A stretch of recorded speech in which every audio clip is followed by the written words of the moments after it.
This thing doesn't come together that easily.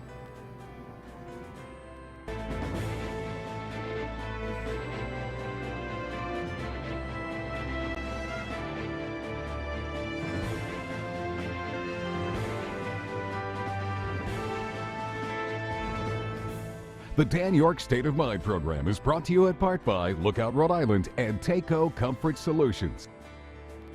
Welcome in on this summer Friday night. It's a pleasure to have you aboard. Tonight we're going to do something very different, not a little bit different, but very different in that I am taking out from behind the curtain the producer of the show who's leaving. You know, it's the only reason she got on the show. She finally, gave notice and decided that she was going to move on to further her education. But Lexi Kriss has been my producer for the last 3 years. And I thought it would be kind of a neat thing to just kind of get her perspective on what it's been like to deal and what the learning curve has been like to kind of deal with all of the community people that she has been able to interact with over the course of the last few years. Interestingly enough, coming up on September 9th, that will be the 5-year mark on this show. It's not bad. You know, what was a brainstorm between the boss here and me ends up being a 5-year project in the fall, and onward and upward. You can't do these programs though without great help, and Lexi has been terrific help. Here are just some of the faces that you've seen on this show over the course of time. She was especially proud of that week when we got all of the leadership of the state in at the same time in the same week. Which is not easy. The Senate and House majority and minority leaders, and of course the governor on that particular week. And here's just some of the photos of the folks that you've seen over the course of time. So many. I mean, listen, think about the numbers of guests that we've had on this program, and the early challenge that it was. Now people can't wait to get on this show. But early on, and there's Cooley, and that is a good thing that photo's on an angle. Because I think you're actually shorter than that. Are you standing on something there? No, I think it was just a good angle. Yeah, so that's Lexi. So over all the course of time, many of you, by the way, on the radio side asked me about her. Hey, what does she, this is the thing every radio person, hey, what does she look like? Come on, and in this day and age, you just said she is a very, very, very, very attractive, wonderful, vivacious, bubbly person. After that, I don't know. Thank you. But that's right. And short usually you add in and there. you also, well, see, that's not correct. I mean, that's not politically correct. The stature, but whatever. And you are one, by the way, to try to keep me in line in terms of what is what. You're welcome. Politically correct? Yes, I try. I think it's a really important part of our back and forth here. Well, it doesn't work. I got my own meter, and you know that. Yes. But thanks for all the good work over the last few years. Thank you. What's your gut impression about what your experience has been? I think that this show has now and has had a really important impact on some of the local conversations that are happening around the state. And for me, a big part of that was noticing the expertise that exists here, especially across the universities, and being able to showcase that. Because I would turn on, network television and see a local expert, and then wonder why they weren't being highlighted on Rhode Island television. And we've had so many of those people in. So yeah, it's been fascinating. Lexi's ability to reach out and to communicate with the community has been a real asset for me. On any given week, I'll say I need this person, this person, this person, but another week she'll be saying, hey, I got this and this and this and this. It's kind of a collaborative, synergistic effort. But we should talk at least a little bit in length about how hard it has been to do what? We have not prepared this show at all. No. I said, listen, by the way, we recorded this show on Monday, so if all heck is broken loose, we'll catch up on, that happens with every Friday show. Most Friday shows are recorded on Thursday, but production schedules can get a little funky here. So we recorded the show on Monday. But so we have not, come on, pop on, let's look at some of the stuff and you can kind of shoot the breeze. But you know what I'm going to say about how hard it has been to do what here? To find conservative opinion on topics. Yeah. Absolutely. Yeah, because listen, I've always been kind of portrayed as a,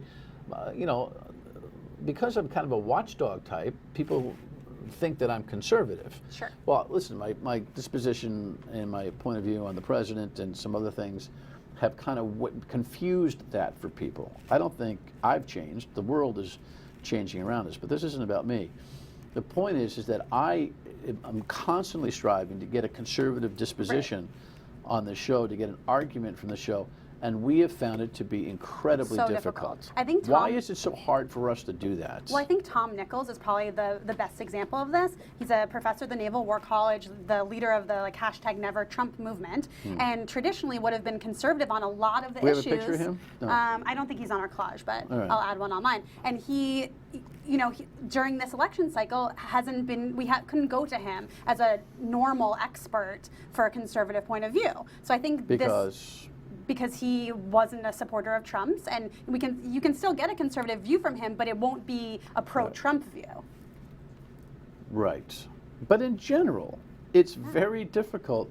This notion that the schools are liberal incubators, it's not a myth. Well, we do get conservative analysis out of the schools, just not usually political conservative analysis. In other words, data and facts absolutely are still real. And I've never had a professor here. We've had so many come here and just work off the data. Right, and we'll get a conservative interpretation of the Constitution, or someone who can look at that and be. I feel like all of these folks are fairly unbiased. Like you said, they're looking at the information that's presented, but a lot of times when they veer off or you ask for their political or personal interpretation of something, they are going to tend to skew. Yeah, so we'll get email from viewers and complaints on both the television and the radio side. Absolutely. And Lexi has, over the last year and a half or so, also been working with me on the radio side. It's not like we don't try. I try, It's not like we don't try. It just is a really, really, really hard thing. And the invitations are always there. I always am calling, or will email or tweet at somebody, please join us. We would love for you to be represented. We want to make sure that both sides of the story are represented. And it just tends to be that those folks are less willing to engage in this state. And you have to understand, when you compare this show to some of the network programs that you would see, the MSNBC, CNN, and Fox lineup, for instance, which, by the way, we compete pretty significantly and do very well audience share wise with, because we feel to a lot of you like the local version of that.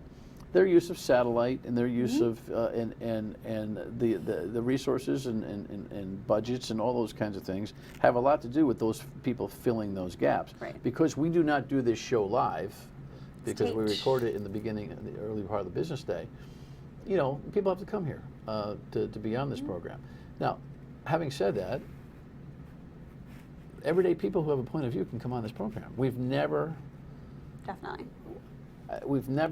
held some kind of resume litmus test. No, and I think that those have been some of the most meaningful conversations. You have people who are really engaged in an issue coming in to talk about it. So I think that there was one that I was going to... Oh, can we talk about the Al-Malaji one story, actually? The what? The Dr. Al-Malaji, Khalid Al-Malaji. Sure. I think that Eric has a bureau of it, but he was a Syrian doctor who we brought in. So he is. We had a significant impact on that story. Yeah, on this story. And he was a Syrian doctor. He had been studying in Turkey, and he did a fellowship at Brown. And we brought him in a couple of weeks before because of the work that he was doing there on this. Innovation project, because he created a way that people were able to vaccinate in Turkey and Syria, and it was impacting even though the bombings were going on there. Right. And we had him in just to talk about the good work, and then 2 weeks later, or a month later, He gets jammed up. Yeah, it got jammed up, and he couldn't, because of the Trump immigration policies. He was stuck where? In Syria? No, he went to Turkey. Yeah. Right. Yeah. And his wife, if you recall, who was with child, was here alone, and we had her on a number of occasions. Yep. And she ended up skipping out, leaving her. And the work he was doing at Brown was really significant work. Right, they invited him here to teach America how this model worked, and he wasn't able to return once he left on a medical mission. I still keep in touch with him sometimes. Did he to end check up in, because his wife was going to Canada? Did he end up in Canada? He wasn't able to re-enter the United States. I know the federal delegation got involved, and Brown was able to get involved, and he still wasn't able to re-enter, so they both moved to Canada, where he's continuing his scholarship, which is mind-blowing to me. So when we come back, some other thoughts from Lexi in terms of shows that she was most proud to produce. We'll be right back.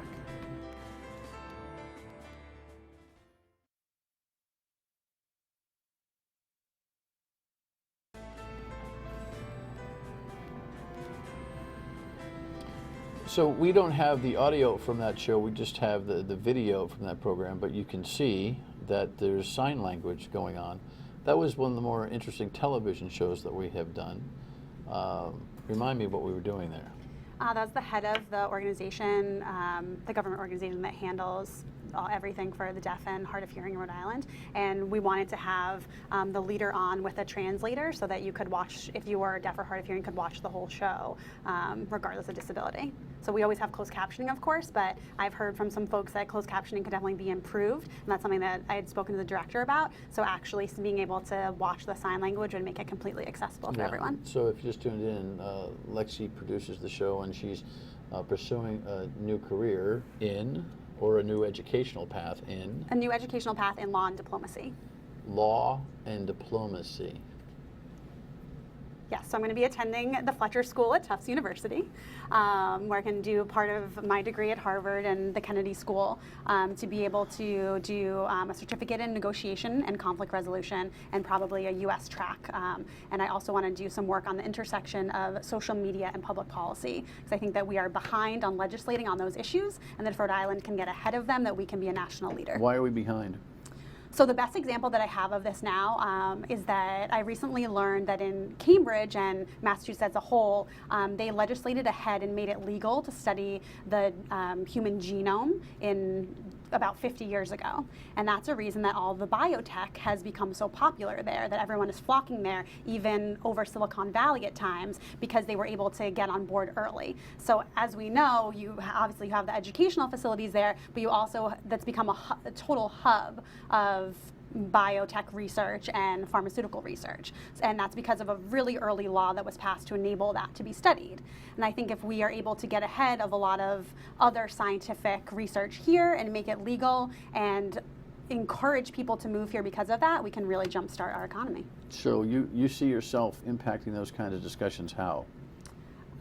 Through research and policy work potentially, but also potentially in a run for office. Okay. Yeah. Do we have any announcements? Not any yet. press releases? You'll be the first to know, though, I promise. To put out? No. Do I get the exclusive? Absolutely. I hope I would be able Can I book to myself get then? that. Will You that book be? me. No. Once you're gone, you're Fine. done. Okay. That's probably it's ethically like sound. We're done with you. We've had a lot of issues that I know you feel strongly about. Can we run Deb Gonzalez, Eric, from the Roger Williams Latino Policy Group? What the process is, or what he's doing. Which is scary, right? Because we're talking about the President of the United States, the person that represents you and me. And he doesn't know for himself that these kids were protected for the next 6 months under DACA anyway. That is disturbing. All right. Deb Gonzalez is a really articulate advocate for the immigrant community, and this has been, on both the television and the radio side, the most volatile, uncomfortable, controversial conversation that I think we've had. You agree? I do. Yeah, I think it's one of them for sure. And I think it's brought out a lot of hatred that we haven't seen in a long time. And I am all for healthy dialogue, but I wanted to make sure that we represented all sides of this issue all of the time. And I am so glad we have so many resources here in Rhode Island, and she's a perfect example. She works with folks and has been down to the border and is chatting with people all the time to make sure that they are, if they're supposed to be here legally, that they can stay here, and that they're not separated from their families. And yeah, this is something I worked on a fundraiser recently for the Florence Project that provides legal aid for folks who have been separated at the border. And so this is, to me, is very un-American. Un-American. That's a tough term. I think that we have a rich history in this country of bringing people together and of being a melting pot. And I think when you are tearing people away from their families, I'm a Jewish American, and this happened. This is a very similar tactic that was used pre-Holocaust to separate people from their families as a way to dehumanize. And I think that's what's happening, and it's dangerous. Yeah. So this is so understand. We've had a lot of these conversations, behind the scenes here. I think I've surprised some and disappointed some people, I think, with my positions on immigration, which are not very hardcore, so to speak. Sure. But I don't buy all of your program. So we've had some very friendly debate here. But again, the challenge has been to have someone other than me to sit over here and argue your points. Again, we have a very interesting dichotomy in the country and in the community, which is we've got a lot of people that are arguing at the poolside, at the bar, at the coffee table, at the water cooler, but not a lot of people who will come and make those arguments in public. Right, like Terry Gorman, for example. I mean, from Rhode Island, from Immigration Law Enforcement, who we've had numbers of times, a wonderful guy who would argue all day long. But at a certain you just point, can't keep bringing Terry in. Right, and at a certain point, he said to me, "I don't want to be in front of those issues anymore," and he was public about that. So right, it was really hard because it's a lot of stress on both sides of the aisle. On both sides of the aisle.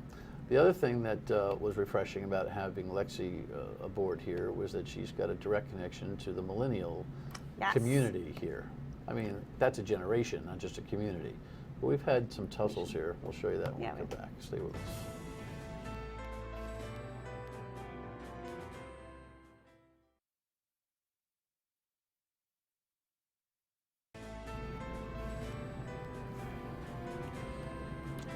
Okay, so that was one of our many tussles with these two young people are part of those. What group?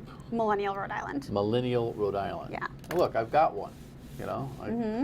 I'm a fan of hers. My wife She's gave wonderful. birth to one. You know, so I've seen them before. But you seem to like to throw them at me in formal fashion. Yes, because Why? I find that you like to pick fights with the millennials when they sometimes don't deserve it, and that it's, as we do with any topic here, that it's important for them or any person who you disagree with to be able to defend themselves. So I like to be a rebel rouser in this way. What have I been unfair about? I think that so here's my analogy too. I think that Rhode Island as a state is a millennial.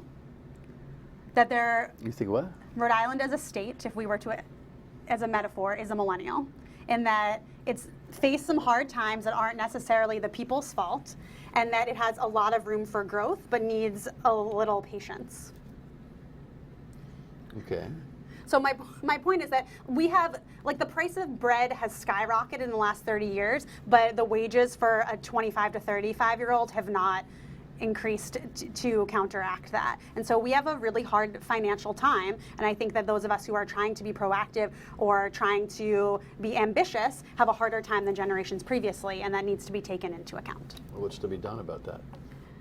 That is an excellent question. I think one of the things that has to do with student loans, that the best way to further yourself is to further your education. And there's a lot of rumblings in Washington right now about increasing student loan repayment rates. And I think that that's detrimental. We need to do things to make it so that people can forward their career and be able to advance in that way. Do you have a reflection on this conversation I've had with millennials about being horizontal, but not very vertical? I think it's a symptom of the times that we have to be good at a lot of things and keep our options open, but I think it's not good for us to have to be that way, that it would be better if we were able to. But you admit that most millennials are. Oh, absolutely. And what I mean by that is lots of stimulation, but not a lot of deep thinking. I also think that cell phones are going to be the cigarettes of our generation, and that we're going to find out that this right here is creating a lot of the anxiety and a lot of the ADHD and a lot of the failure to be able to connect that we're experiencing. How are we going to slow that thing down? Legislation. Legislation? I think that if we can... You're the typical liberal. You're the typical liberal political thinker, that everything in the world is resolved by a law. Well, I think that we just need some guidance, because not everything, unfortunately, can be solved one-on-one like this among people. And so there needs to be some regulations or guidelines that show what the impacts of this phone can do. Well, she may not be going on the radio. She's hanging around on the radio for a few more weeks, so, or maybe longer. We haven't worked that out yet. So these conversations, if you listen weekdays 3 to 6, you can hear my occasional struggle. But the show that you most loved, is this an excerpt from the show you most loved? That still that you decided gets to me. Well, just play it, Eric, and then you can talk about it. I'll tell you what, parent of a Special Olympic athlete. And 2009, I was deployed to Iraq. I came home and I was proposed to my wife, who has my stepdaughter, Sophia. She has Down syndrome. So I brought her, at the time she was 6 years old, sorry. I brought her over to the park, to an elementary school where I grew up in.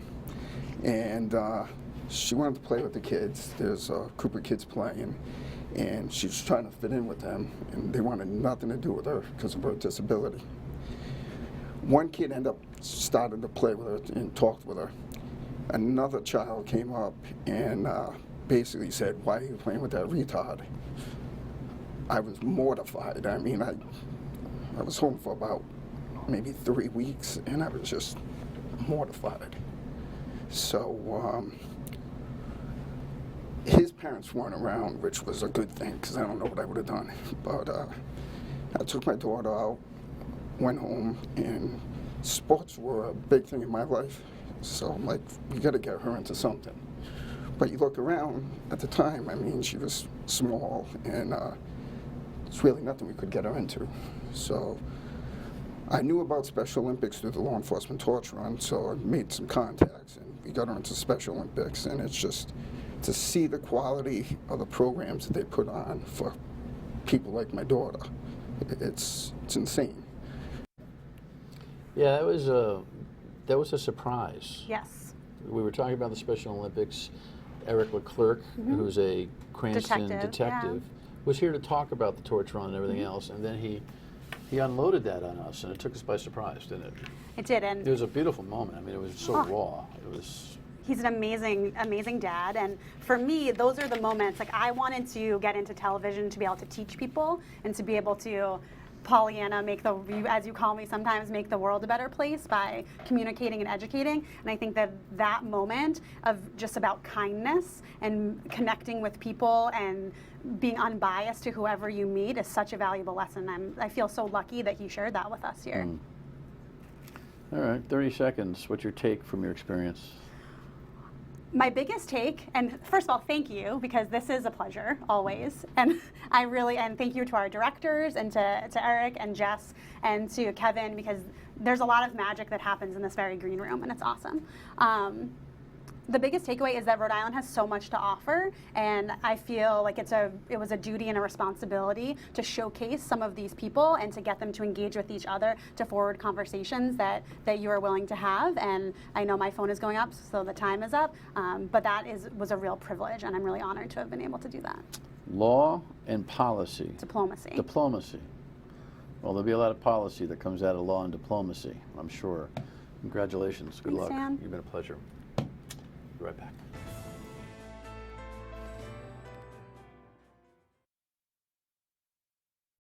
Hey, listen, these millennials, they grow on you.